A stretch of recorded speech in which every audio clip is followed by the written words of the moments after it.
Welcome to the deep dive. It is so great to have you here with us today. Yeah, thrilled to be here. If you are joining us, you are probably already fascinated by the hidden mechanisms of history, those bizarre, kind of unlikely stories that actually shape the modern world. Right, the stuff they don't always focus on in history class. Exactly. And today, we're exploring something that honestly sounds like it was ripped straight out of a high fantasy novel. But every single detail is entirely real. We are looking at the astonishing rise, the incredibly complex inner workings, and the ultimate tragic climax of the Venetian Empire. It really is an unbelievable story. And when we use the word empire in this context, I need you to completely throw out every preconceived notion you might have about what that means. I mean, forget about vast marching armies, forget about sweeping territorial conquests, and definitely forget about kings sitting on golden thrones in castles surrounded by farmlands. We're talking about a maritime superpower, arguably the richest place on planet Earth for centuries, built entirely on mud, salt water, and a level of ruthless ambition that is, it's hard to even comprehend today. Venice was an anomaly. It was a city that really should not have existed, let alone dominated. Our mission for this deep dive is to unpack exactly how a tiny, vulnerable lagoon, a place with literally no solid ground, no agriculture, no natural resources to speak of, managed to birth Europe's first virtual economy. It's mind-blowing when you think about it. We are going to extract the secrets of their industry, the mechanics of their currency, their incredibly paranoid and effective bureaucracy, and of course, their vast, shadowy network of espionage. The spy stuff is fascinating. But before we get into the nuts and bolts of how they pulled all this off, I want to set the scene. I want you to imagine a very specific moment in time. Put yourself in this room. The year is 1363. Okay. The famous humanist poet and scholar Petrarch is living in Venice. Now, Petrarch is a massive celebrity at this time, and the Venetian Republic, knowing good PR when they see it, has given him this beautiful, imposing house right on the waterfront. Right overlooking the basin of St. Mark. Exactly. It is late at night, specifically April 9th, and Petrarch is dozing at his desk. He's a man of letters, surrounded by parchment, just writing a quiet letter in the dead of night, and suddenly he is jolted awake. Yeah, the historical accounts describe a massive storm blowing in from the Adriatic. It is a pitch-black night. The wind is absolutely howling, just rattling the heavy wooden shutters of his palazzo. He hears the screaming of the wind, but underneath that, he hears something else. He hears the shouting of sailors. He hears the creaking of massive timber. Petrarch knows what this means, so he runs up to the top floor of his house and looks out the window into the darkness. And he actually writes about this very moment. He does. He says, "Good God, what a sight." Right there in the harbor, in the middle of this roaring, bellowing, terrifying sea, these massive sailing ships are casting off. They aren't seeking shelter. They are leaning into the storm. Which is insane to a guy like him. Petrarch describes these ships as being as massive as his own great house, which, was a mansion. He says their masts are rising as high as corner towers of a fortress. He writes that if you saw them, you wouldn't even call them boats, you would call them swimming mountains. Swimming mountains, I love that description. And they are setting sail into the pitch black, heading out for the River Don and the Black Sea. From there, the passengers and the cargo will travel overland to India, to China, to the very edges of the known world. Petrarch, who is fundamentally a literary landlubber, is completely awed. But he is also deeply disturbed by the insatiable thirst for wealth that would drive human beings to cast themselves into such a terrifying storm. That observation from Petrarch captures the fundamental disconnect between Venice and the rest of Europe. For a scholar like Petrarch, or really anyone else from a traditional land-based society, departure into a raging sea at midnight is a terrifying anomaly. It goes against every survival instinct. Exactly. But for the Venetians, it was the absolute center of their existence. Their entire life cycle, their culture, their politics, their religion was built around a continuous cyclical rhythm of departure, extreme risk, massive profit, and glory. To them, the storm wasn't a deterrent. No, it was just a variable to be calculated. Okay, let's unpack this. How does a city with no agriculture, no land, no natural resources actually achieve this? I mean, there is a quote from a visitor at the time who noted, with a mix of horror and fascination, that the people of Venice are placed in the water up to their mouths, but they often suffer from thirst because they have no fresh water. Yeah, they're surrounded by an ocean they can't drink. How does a place with such a glaring geographic vulnerability become the master of the Mediterranean? Well, the foundational concept, the core thesis we really have to understand if we are going to make sense of Venice, is that it was the world's first purely economic state. Right. Throughout history, empires usually participate in trade as a byproduct of their existence. They conquer land to grow food, they build armies to defend the land, and then they trade whatever surplus they have. Venice didn't participate in trade as a side hustle. Venice was trade. Now, Venice was trade. Trade was its creation myth, its sole justification for existing, and its ultimate weapon. To understand this, we have to look at their geographic reality, which dates all the way back to the fall of the Roman Empire. When the barbarian tribes were sacking mainland Italy. Exactly. Refugees fled into the muddy, malarial lagoons of the upper Adriatic just to survive. In the year 523 AD, a Byzantine legate named Cassiodorus wrote what is considered the first real account of the early Venetians. And he painted a very bleak picture. Very bleak. He described them as living like seabirds. Their homes were just dispersed across the surface of the water, secured only by woven twigs and mud. They had no stone, no foundations. He noted that they had only one great wealth, which was fish. Right, and because they had nothing else, they put all their collective energy into salt fields. Salt was their initial currency. They evaporated seawater, harvested the salt, and traded it to the mainland. They produced nothing else, no wheat, no timber, no meat, no iron. I want to pause on that because it is so counterintuitive. If you are building a civilization game, starting your city on a mud bank with no wood, no stone, and no food is a massive terminal vulnerability. Game over from day one. But the sources suggest this isolation was actually their greatest superpower. How does extreme vulnerability translate into an advantage? Because it completely insulated them from the dominant social structure of the Middle Ages. The rest of Europe, from England to France to the Holy Roman Empire, was locked into the feudal system. And feudalism is entirely based on land ownership. Precisely.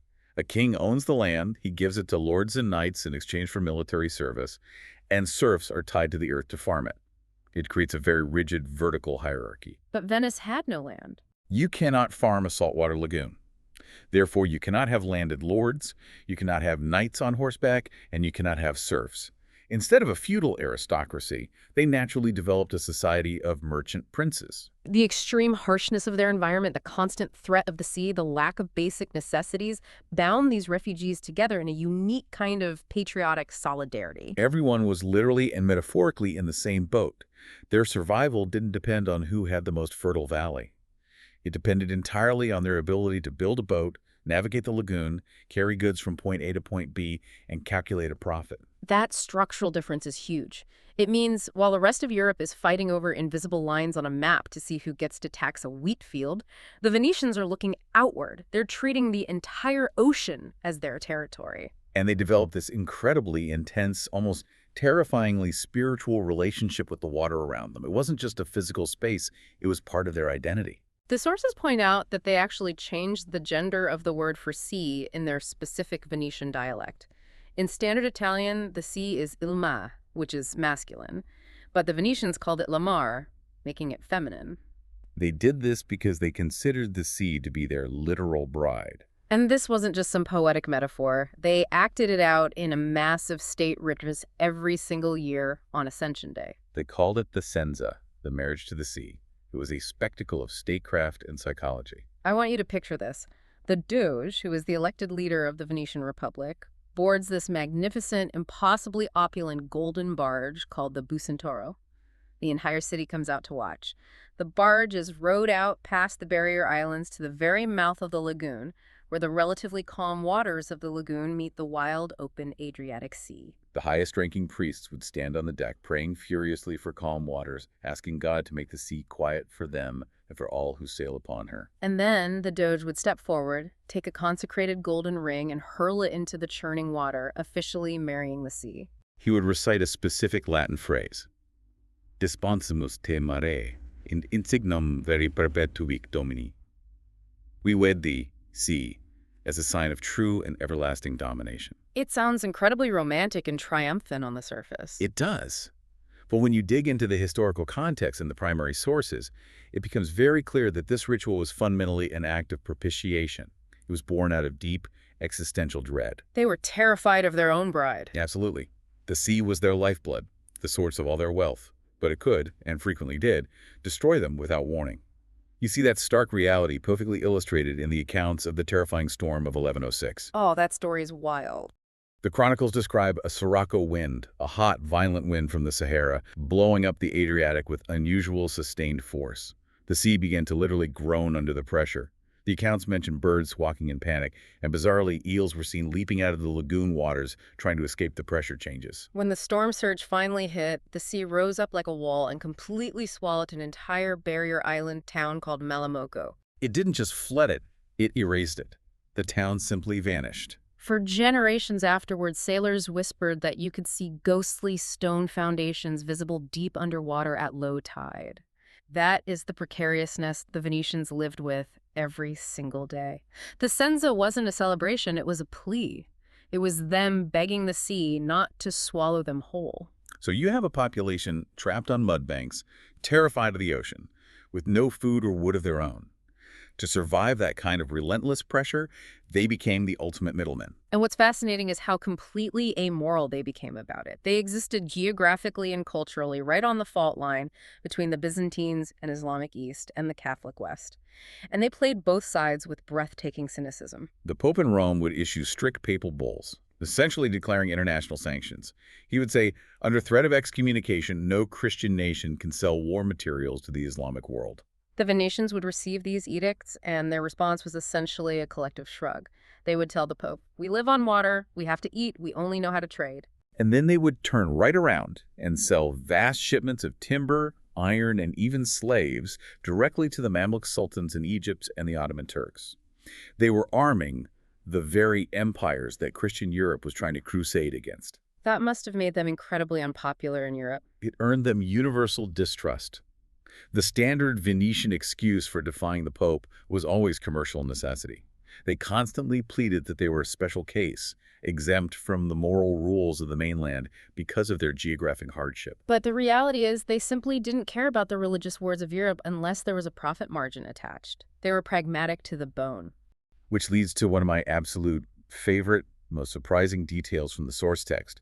It perfectly encapsulates their unique blend of piety, pragmatism, and sheer craftiness. Around the year 828 AD, the Venetians decide they need a top-tier patron saint. They need spiritual legitimacy, but more importantly, they want the massive economic boost that comes with the medieval pilgrim tourist trade. So they set their sights on St. Mark the Evangelist. The problem is, his bodily remains are in Alexandria, Egypt, which is firmly under Muslim rule. So what do? A couple of Venetian merchants in Alexandria simply steal the corpse of St. Mark from his sanctuary. It was a brazen heist, but the real genius was the extraction. Right. They have the saint's body, but they have to get it onto their ship, which means getting past the Muslim customs officials guarding the port. The Venetians know their enemies' cultural taboos. So they take the holy remains of St. Mark, place them in a large wicker basket, And completely cover the body with layers of raw pork. They carry this basket right up to the customs inspectors.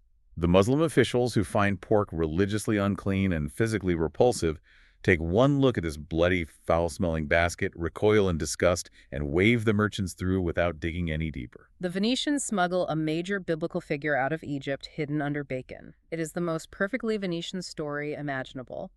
It is profane, it is highly practical, and it resulted in the creation of St. Mark's Basilica, which drew millions of ducats in pilgrim wealth over the centuries. It was a calculated risk with an infinite return on investment. Everything they did had an economic calculation behind it. But to protect this growing global trade network, to defend these relics and the wealth flowing into the lagoon, they couldn't just rely on clever tricks. They needed hard power. They needed ships, not just a few ships, but armadas of them, and they needed them to be the most technologically advanced and rapidly produced vessels in the world. Here's where it gets really interesting. When we talk about Venetian power, we are really talking about the arsenal. The word arsenal actually comes from the Arabic dar asina, meaning house of industry or manufacture. And the Venetian arsenal wasn't just a shipyard where some guys with hammers built boats. It was, without exaggeration, the largest industrial complex in the world prior to the Industrial Revolution. We are talking about a massive, sprawling 60-acre site, entirely enclosed by impenetrable 50-foot-high brick walls. It was a city within a city, the heavily guarded beating heart of the Venetian state. The arsenal is where Venice transitions from being a clever trading hub to a terrifying superpower. What we have to understand is that the Venetians essentially anticipated the assembly line manufacturing of Henry Ford by over 400 years. In the Middle Ages, building a ship was a slow, bespoke process. A master shipwright would lay the keel, and slowly, over months or years, a small team would build the ship from the ground up, custom fitting every plank. The Venetians realized that if they wanted to rule the seas, they couldn't rely on bespoke craftsmanship. They needed volume and they needed speed. So they completely revolutionized the manufacturing process. How exactly did they do it? What made the arsenal so different? Standardization and extreme skill separation. They designed standardized galley models. Every piece of a Venetian galley was designed to be interchangeable. So if a rudder broke in the Aegean Sea, You didn't need a master carpenter to carve a new one. You just pulled a standard issue B rudder out of the hold and it fit perfectly. Huh? Inside the 60 acres of the arsenal, they broke the workforce down into highly specialized guilds. you didn't have general shipbuilders. Right. You had woodmen stationed in the state-owned forests on the mainland, selecting specific oak trees whose natural curves matched the needed shape of ship ribs.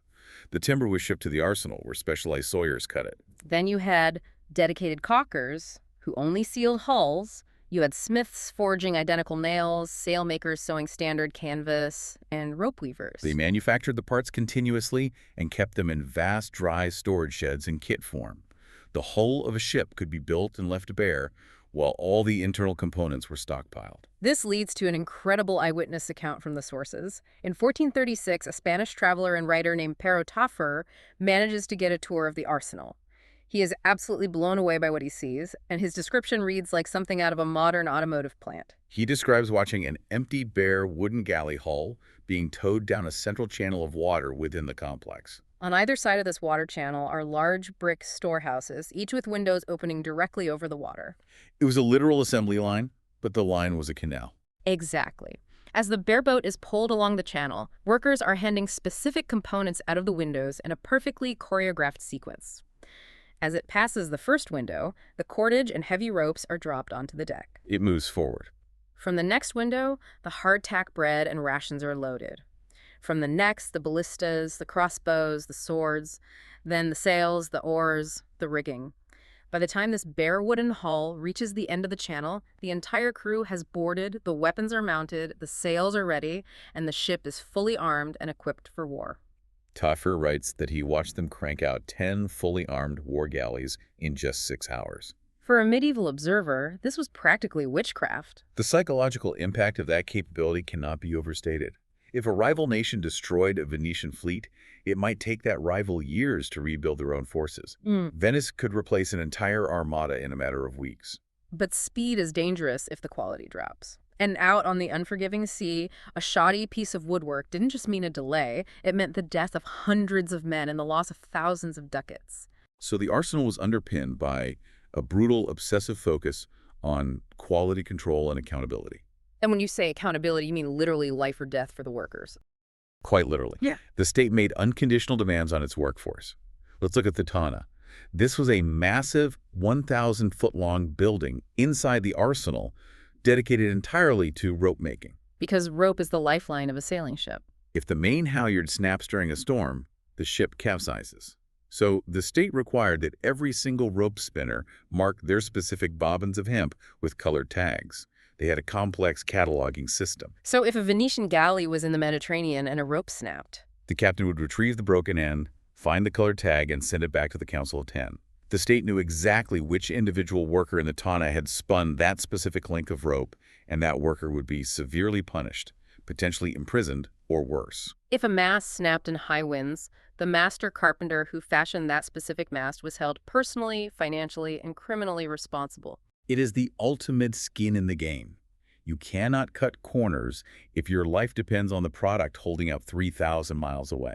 But despite this intense pressure, the sources emphasize that the workers, the arsenalati, were not treated like miserable, expendable grunts. They were highly respected. They were the undisputed aristocrats of the working class. The Venetian state understood that these men held the actual physical power of the empire in their calloused hands. So they were given incredible privileges. They received guaranteed housing, state pensions, and free wine. The state guarded the master shipwrights jealously. Their knowledge of hull design and standardized construction was considered a matter of supreme national security. It was treason to leave Venice and offer those skills to a foreign power. But in return for their loyalty, the Arsenalati had a direct, physical relationship with the centers of political power. This is such a great detail. When a new Doge was elected the supreme leader of the Republic, he wasn't carried through St. Mark's Square by nobles or knights. It was the Arsenalati, the shipbuilders with their calloused hands and leather aprons, who had the immense, exclusive honor of hoisting the Doge onto their shoulders and carrying him through the cheering crowds. It was a very public acknowledgement that the men who built the ships were the true foundation of the state. The arsenal gave Venice the muscle to enforce its will, but all that muscle, all those galleys, were ultimately designed to protect one thing: the money. And this brings us to the financial engine of the empire, the instrument that allowed Venice to project power far beyond the range of its galleys: the Venetian ducat. To really help you conceptualize the power of the ducat, think of it as the Bitcoin of the Middle Ages. I know that sounds like a stretch, but hear me out. Today, we understand that money is largely an illusion built on trust. We trust fiat currency because a government with an army says it has value. But in the chaotic, fragmented world of the Middle Ages, trust was incredibly localized.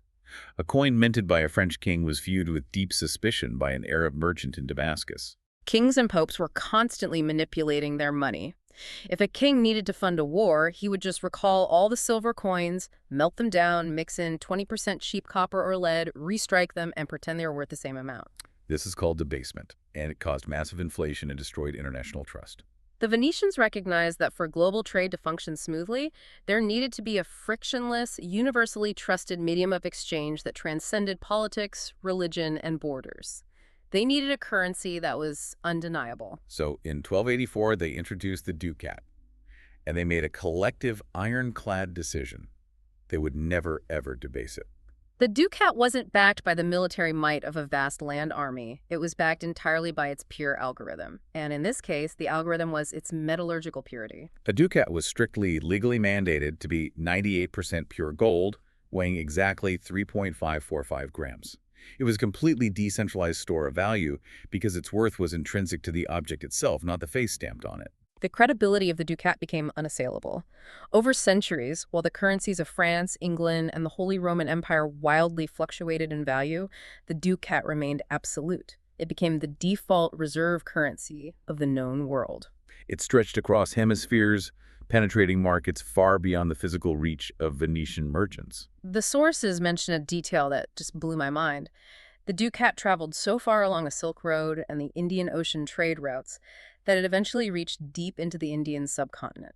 Now, on one side of the coin, it depicts the Doge kneeling before St. Mark, receiving a banner. The local Indian merchants, who had never heard of Venice, never seen a European, and had no concept of Catholic saints, looked at the blurred, worn image of these two figures on this incredibly pure gold coin, and they interpreted the image as a Hindu god and his divine consort.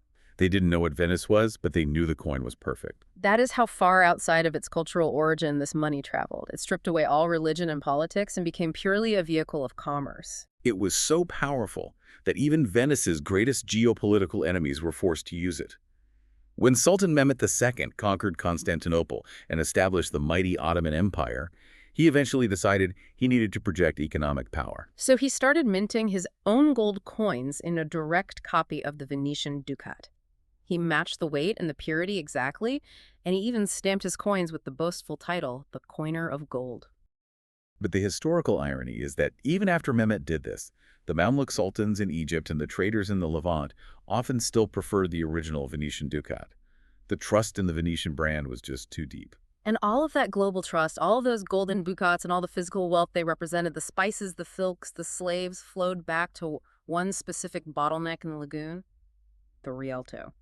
If the arsenal was the forge of war, the Rialto was the silent souk of the world. It was the epicenter of global exchange, a dense cluster of markets, banks, and warehouses hugging the Grand Canal. When you think of a medieval marketplace, you probably picture the chaotic bazaars of the Middle East, or the loud, muddy fairs of Northern Europe.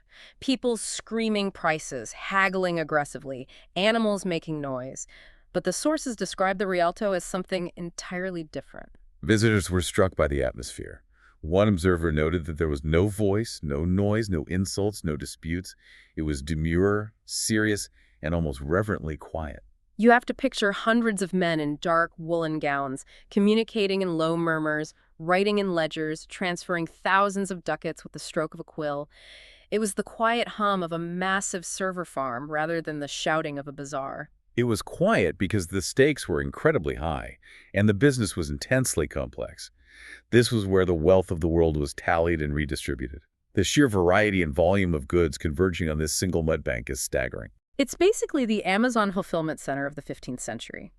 You have German merchants coming down over the Alps, bringing silver and copper from the deep mines of Central Europe.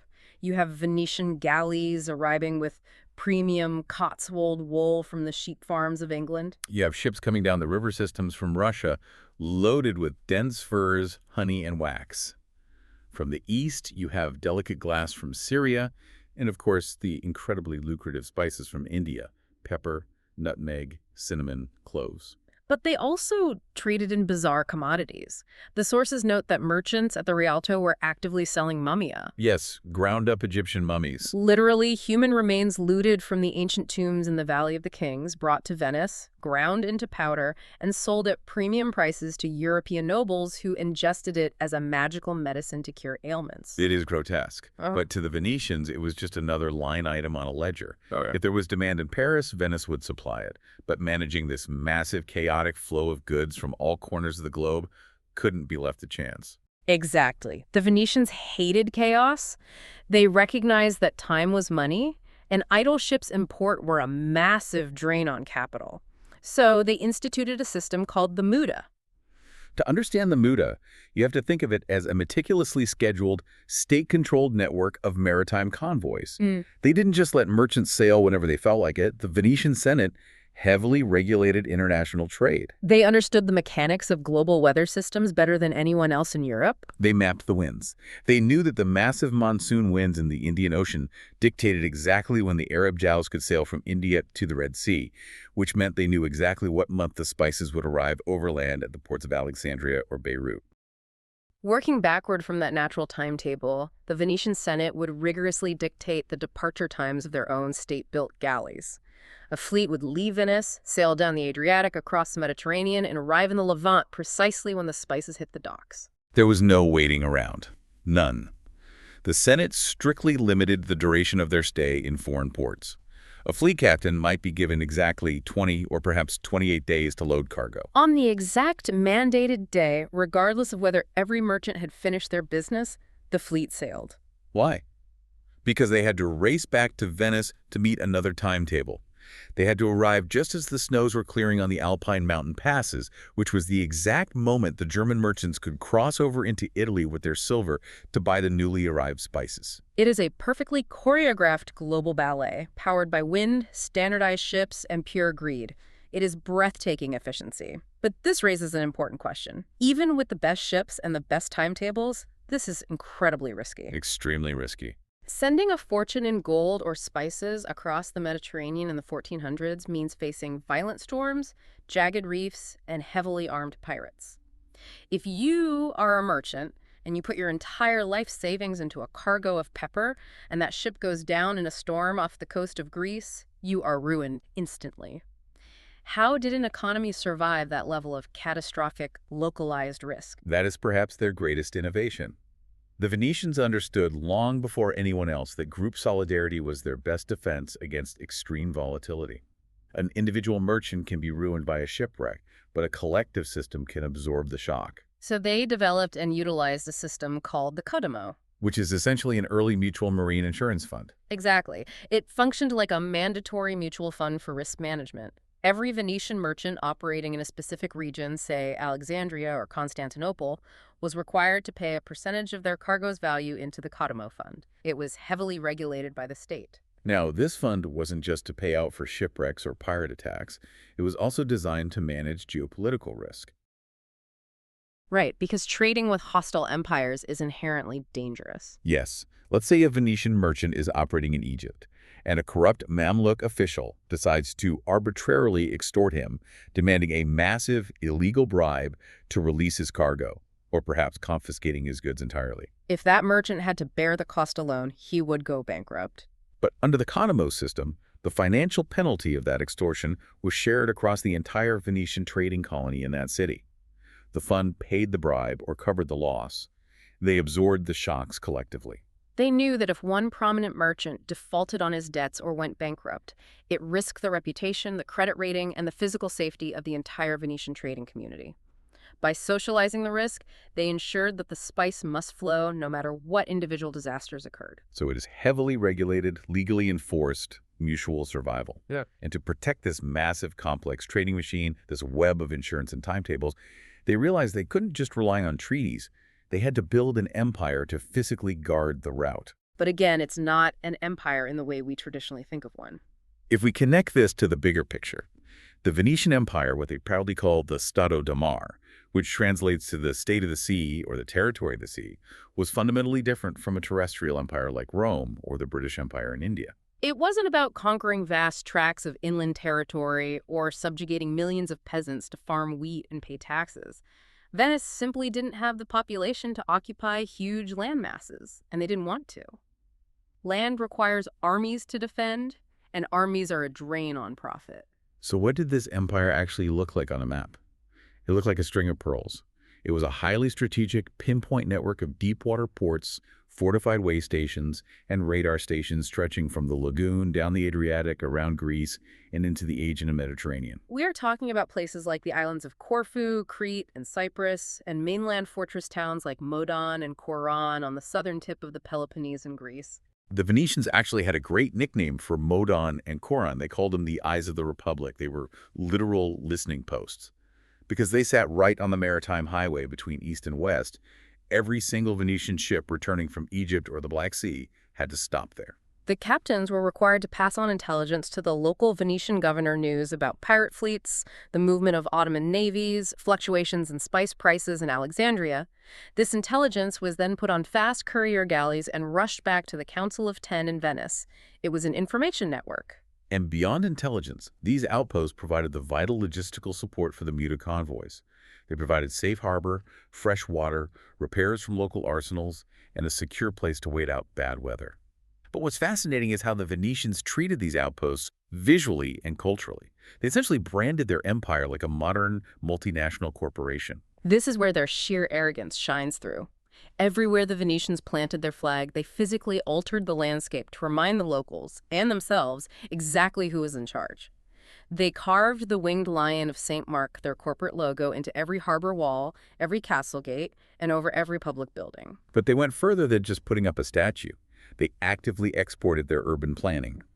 In cities across Greece and Cyprus, they built clock towers, loggias, and public squares that perfectly replicated the architecture of Venice. It was psychological architecture. When a traveling Venetian merchant, exhausted after weeks at sea, stepped off a galley in Heraklion in Crete or Famagusta in Cyprus, the state wanted him to feel secure.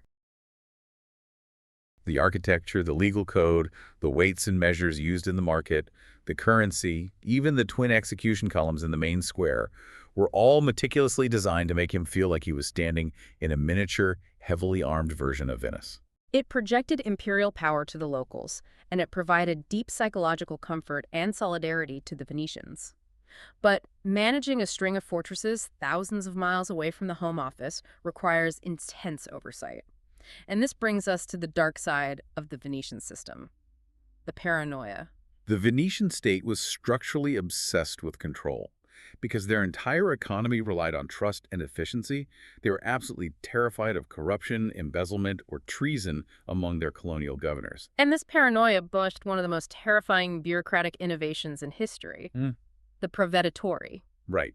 Think of the Proveditore as extreme militarized state auditors. They were officials dispatched by the central government, often dressed in stark black robes, who functioned as state inquisitors. They were the ultimate internal affairs department. They had limitless freedom of movement and absolute authority. A Proveditore could simply show up unannounced at a colonial port in Greece, step off the boat, walk into the governor's palace, and instantly demand to see the ledgers. They audited the tax receipts, the military readiness of the garrison, and the personal behavior of the officials. And if they found you skimming off the top of the customs revenue, or worse, colluding with a foreign power, the punishment was incredibly swift and utterly brutal. There was no leniency for patricians. To really illustrate the terrifying reach of this bureaucracy, the sources detail a specific incident in the year 1447. It involves the Duke of Crete. Now, Crete was one of Venice's most important and wealthy colonies, and the Duke was a highly ranked Venetian patrician named Andrea Donato. Word somehow reaches the shadowy councils in Venice that Donato has gone rogue. The informants claim he's taking bribes, embezzling state funds, and secretly colluding with a Milanese mercenary captain. For Venice, a rogue governor on a strategic island is an existential threat. A terrestrial empire might send an army to lay siege to the governor. The Venetians used targeted bureaucratic violence.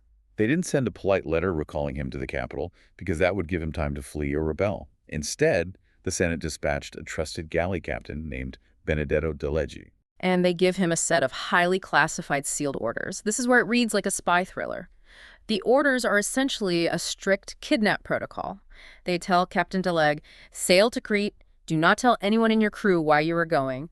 When you arrive, invite the Duke onto your ship under a false pretense. If he refuses, use overwhelming physical force to apprehend him. Once he is on board, you are to clap him in irons. Absolutely no one, not his staff, not your crew, not even you, is allowed to speak a single word to him. You will isolate him completely. If a storm forces you to stop at a friendly port on the way back, he is not allowed to leave the ship under any circumstances. You will bring him directly back to the torture chambers in the Doge's palace in Venice.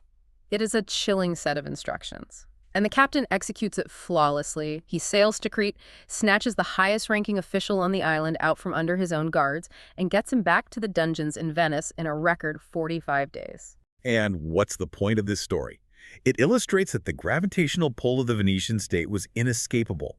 No matter how highborn you were, no matter how far away you were stationed, if you threatened the economic machinery of the state, they would reach out and crush you. The state was supreme. And that obsession with control wasn't just directed at corrupt officials. It permeated the entire colonial society. They were terrified of their colonists going native. The Republic needed its citizens abroad to remain fiercely, exclusively loyal to the mother city. Any blurring of cultural lines was viewed as a potential security threat, a weakening of the Stato de Mar. They enforced this with incredibly petty micromanaging laws. For instance, in the fortress town of Modon in Greece, the Venetian state legally forbade its citizens from growing beards. The local Greek Orthodox population traditionally wore beards, while the Venetians favored a clean-shaven look.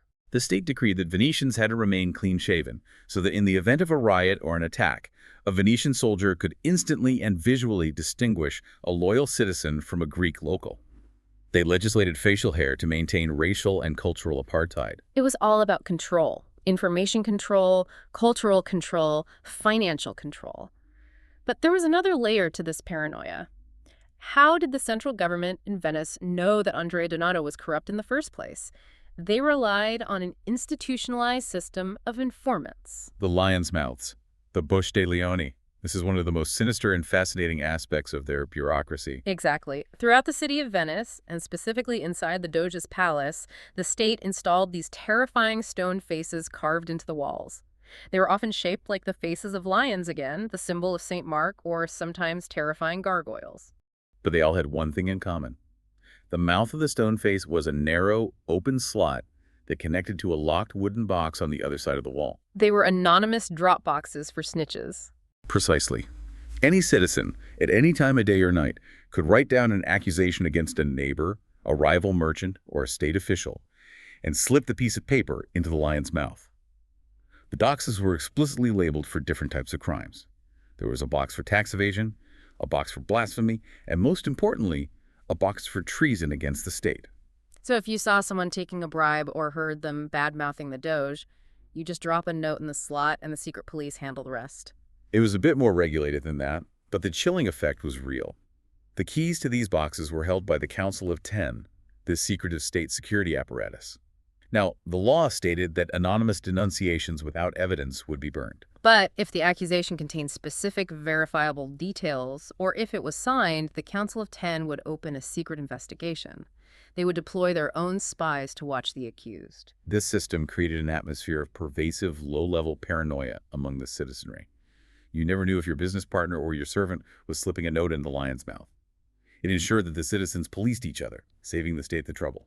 It is a brilliant, terrifying system of social control, and that internal control extends perfectly to how they dealt with their external rivals. Because to maintain this massive virtual economy, to keep the Mutafleets running and the Cottimo Fund solvent, they had to live and trade right alongside the very people they were constantly at war with. Specifically, the Islamic East. The Mamluks in Egypt and the Ottomans in Turkey were incredibly powerful military empires. Venice couldn't conquer them. So their foreign policy was always based on diplomacy, patience, and a complete lack of emotional retaliation. That is a crucial distinction. We have to remember the context of the era. If you are a crusading knight from France or England, your entire worldview is shaped by religious zeal. If an Islamic ruler insults your faith, your honor dictates that you draw your sword and charge into battle, regardless of the strategic outcome. The Venetians thought this was incredibly stupid. Honor doesn't pay dividends. The Venetians were playing a much longer, much more cynical game. They understood that you can't trade with the dead man and you can't make money during a holy war, so they swallowed their pride constantly. To see this in action, we just have to look at their presence in Alexandria, Egypt. The Mamluk Sultan who ruled Egypt recognized that the Venetians were useful. He wanted the silver and timber they brought, and he wanted the tax revenue from the spices they bought. But he also deeply distrusted them as Christian infidels, and he wanted to control them. So the Venetians were not allowed to just rent houses in the city. They were strictly confined to a fondaco. A fondaco was essentially a walled, fortified compound specifically designated for foreign merchants. It served as a warehouse, a hotel, and a prison all at once. They were literally locked in from the outside. Every night at sundown, the Muslim keepers would shut the heavy wooden gates of the Venetian fondaco and lock them from the street side. The Venetians were trapped inside until morning. Yes, and inside this compound, they lived this weird, claustrophobic, barricaded embassy life. They had their own small church, their own bakery, their own baths. They tried to recreate a microscopic slice of Venice within those walls while entirely surrounded by a hostile alien city. And this leads to an anecdote that is just so petty and so brilliant. There's an account from a visiting German friar named Felix Fabry. He's on a pilgrimage to the Holy Land, and he stops in Alexandria.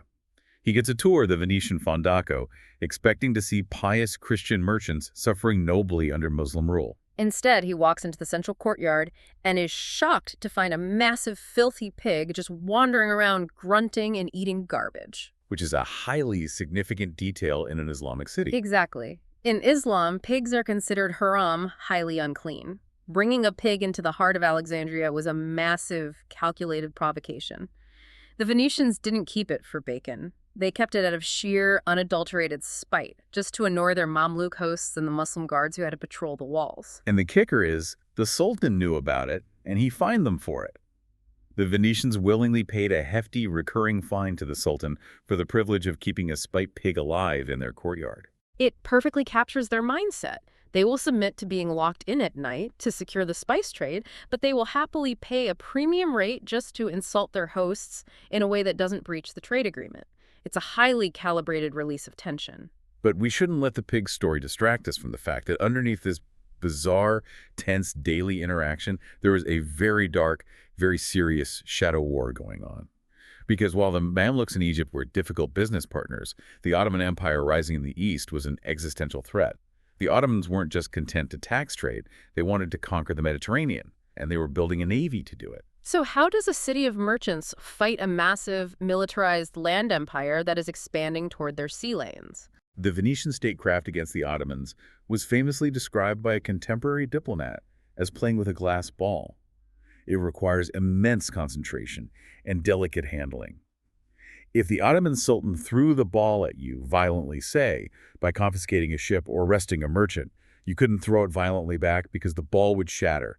The trade would end, the war would start, and Venice would lose. And you couldn't drop it either. You had to catch it softly and try to roll it back gently. So they avoided open warfare whenever possible. Instead, they used spies. They used the Council of Ten. We mentioned the Council of Ten earlier with the lion's mouths, but we need to talk about their foreign operations.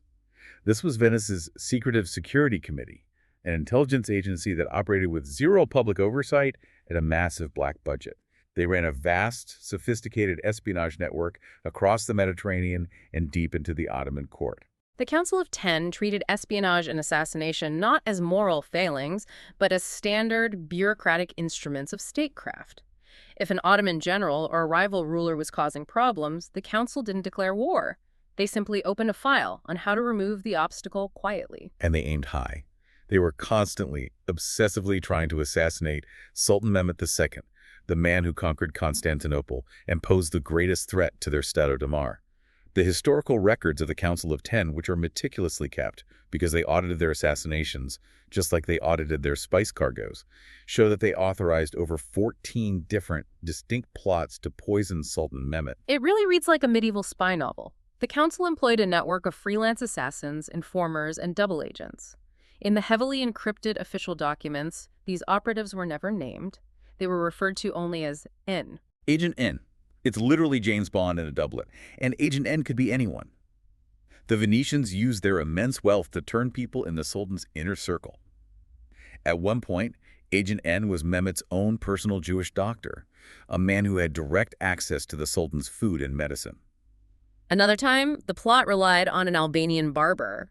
Then they tried to use a Dominican priest who was supposedly an expert in botanical toxins. The Venetians put a staggering bounty on the Sultan's head. They offered 10,000 gold ducats, which is an astronomical fortune to anyone who could successfully deliver the poison. And to sweeten the deal, they offered an annual pension of 1,000 ducats for life, plus tax exemptions for the assassin's family, assuming the assassin managed to survive the inevitable Ottoman retaliation. What's truly remarkable is not just the ruthlessness, but the bureaucratic efficiency of it all. They debated the efficacy of different poisons in committee meetings. They authorized funds for testing toxins on animals. They approached murder as a calculated expenditure to solve a geopolitical problem, completely devoid of passion. But despite 14 attempts, they failed to kill Mehmed. The Sultan's security was too tight. So when assassination failed and open warfare erupted, the Venetians turned to sabotage. Which brings us to one of the most cinematic, unbelievable stories in the whole source text. It highlights exactly how the Venetians fought when they were pushed to the brink. The year is 1472. Venice is locked in a bitter, losing war with the Ottomans. The Ottoman fleet is growing rapidly, threatening to overwhelm the Venetian galleys. A young, relatively unknown Sicilian captain named Antonello approaches the supreme Venetian admiral, a patrician named Pietro Mocenigo. Antonello pitches a heist. He says, I can sail into the Dardanelles, sneak into the massive Ottoman arsenal at Gallipoli, and burn their fleet to the waterline before it ever launches. It is a suicide mission. Gallipoli is the heart of Ottoman naval power, heavily guarded and deep inside enemy territory.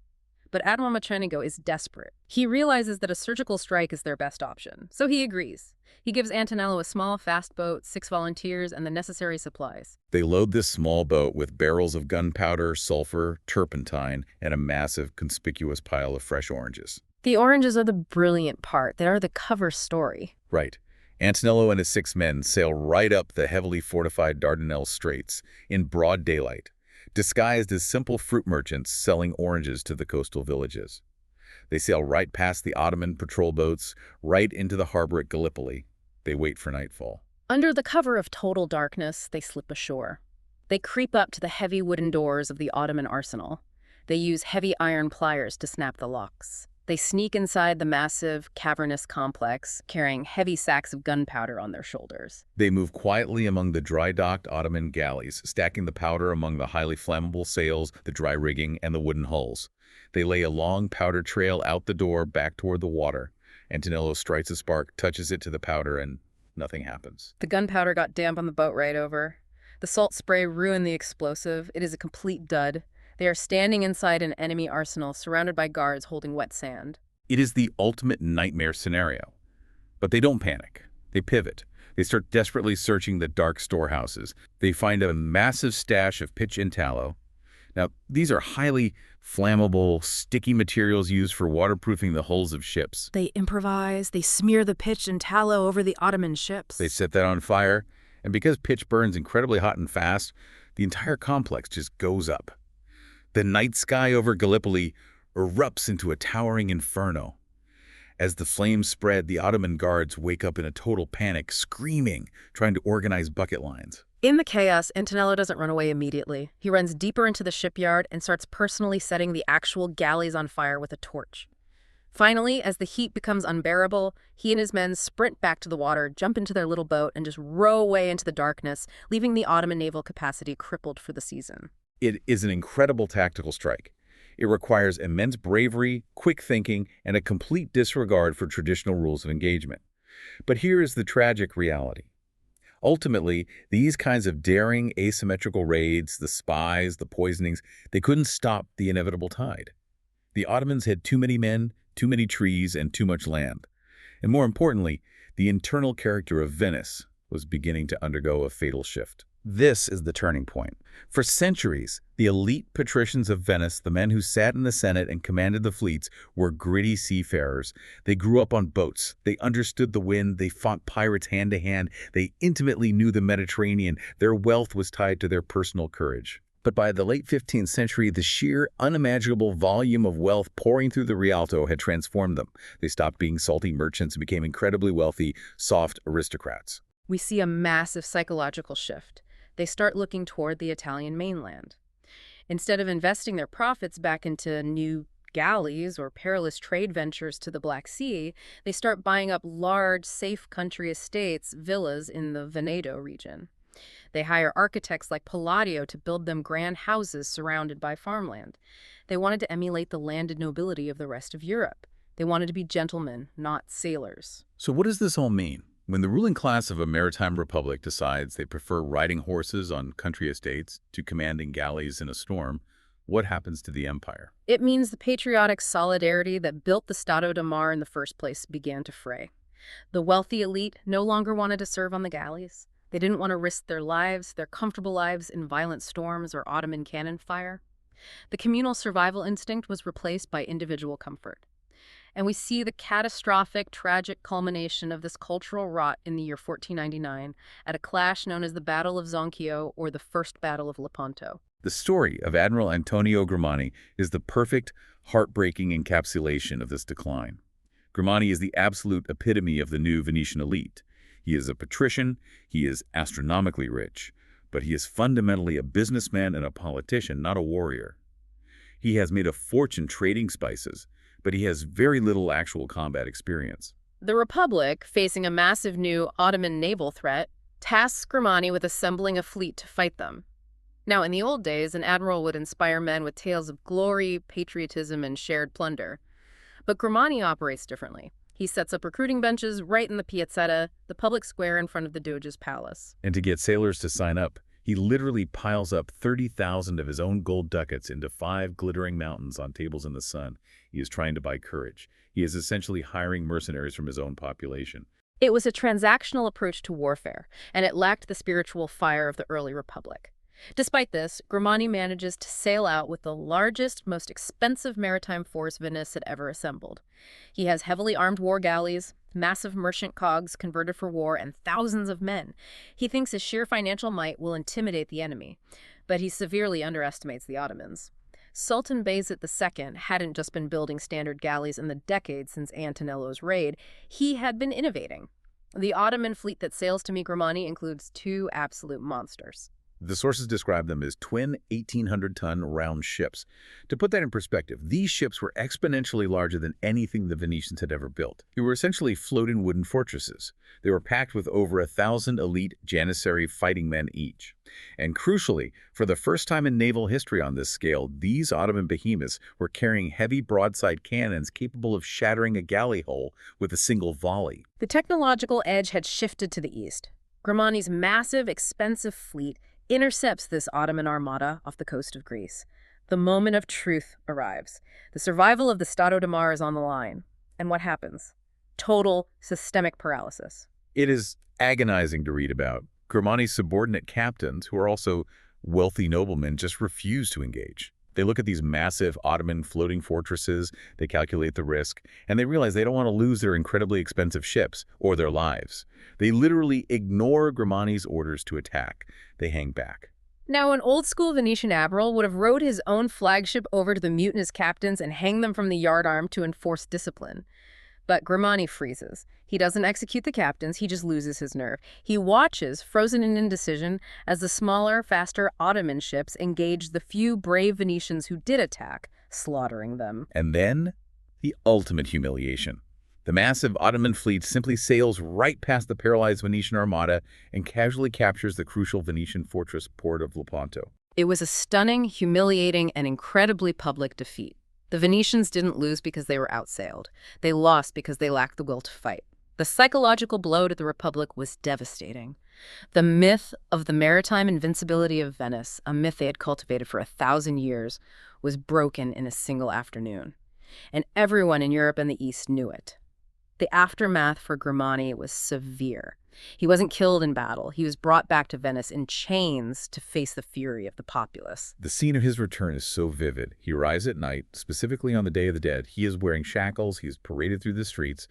And the crowds, the descendants of the Arsenalati and the sailors who used to carry victorious admirals on their shoulders, are lining the canals furious. They are chanting this vicious, mocking little rhyme in the Venetian dialect. They're calling him a traitor to Venice, a coward who hoarded his gold, and they're openly wishing for him and his sons to be eaten by dogs. The state throws this incredibly wealthy, powerful man into a damp, dark dungeon. But punishing Grimani didn't solve the problem. The era of unquestioned Venetian supremacy was over. The Ottomans were simply too strong, and the Venetian elite had lost their nerve. If we synthesize all of this, if we step back and look at the entire arc, from the mud banks to the Golden Ducat to the failure at Lepanto, the paradox of Venice is truly staggering. Here was a sterile mud bank, a malarial swamp where terrified refugees lived like seabirds on woven twigs. And through sheer willpower, incredible geopolitical opportunism, and institutionalized paranoia, it became the richest place on earth. They didn't just participate in the world, they engineered it. They pioneered assembly line manufacturing in the arsenal centuries before the Industrial Revolution. They created a state-backed, borderless, purely algorithm-driven currency in the ducat. They invented modern marine insurance with the Cottimo. But they were ultimately undone by their own spectacular success. The immense wealth they accumulated changed their national character, making them risk-averse aristocrats. And simultaneously, while they were fighting the Ottomans in the Mediterranean, the world got bigger. Right. The global trade routes began to shift entirely. While Venice was obsessing over the Levant, Portuguese explorers like Vasco da Gama discovered the sea route to India around the southern tip of Africa. They bypassed the Mediterranean and the Muslim middlemen entirely. The spices started flowing directly to Lisbon, drying up the massive river of wealth that had flowed through the Rialto for centuries.